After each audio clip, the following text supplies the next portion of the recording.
సొంత పార్టీ నేతలపై BJP MLA Raja Singh మరోసారి ఘాటు వ్యాఖ్యలు చేశారు.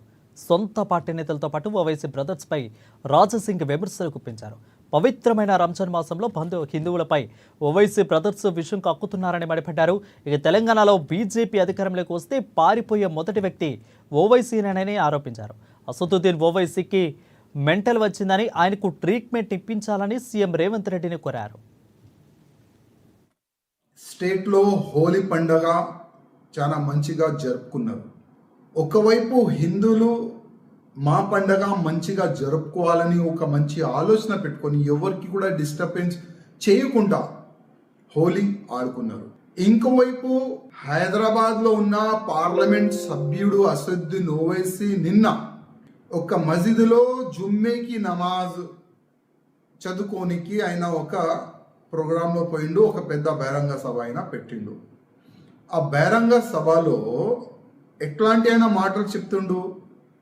ఇవాళ యావత్ భారతదేశంలో ఉన్న హిందువులు కానీ ముస్లింలు కానీ ఈ మెంటల్ గాడు ఎక్కడి నుంచి వచ్చిండో అని ఆ విధంగా ఆలోచన చేస్తున్నారు. రంజాన్ ఈ నెల అంటే చాలా పవిత్రమైన నెల అని అనుకుంటారు. అట్లాంటి పవిత్రమైన నెలలో ఇట్లాంటి విషము కక్కుతుండు ఈ అసదుద్దీన్ ఓవైసీ.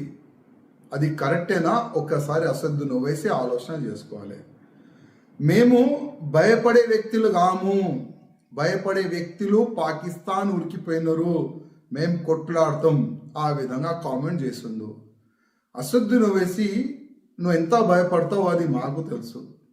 తెలంగాణలో భారతీయ జనతా పార్టీ గవర్నమెంట్ వస్తే ఫస్ట్ ఉరికేది నువ్వే. ఈ దేశం ఇడిసి వెళ్ళిపోతావు, లేకపోతే నేను కూడా భారతీయ జనతా పార్టీ సభ్యుడు అయితా అని మా కాళ్ళపైన నువ్వు పడతావు. అది చూసుకో. ఎందుకంటే నెక్స్ట్ వచ్చేది భారతీయ జనతా పార్టీ గవర్నమెంట్. తెలంగాణలో కొంతమంది ఫాల్తుగాలు పార్టీ నుంచి వెళ్ళిపోతే 100% గవర్నమెంట్ బీజేపీదే వస్తుంది. అదేవిధంగా యోగి గారు ఒక మంచి మాట అన్నారు.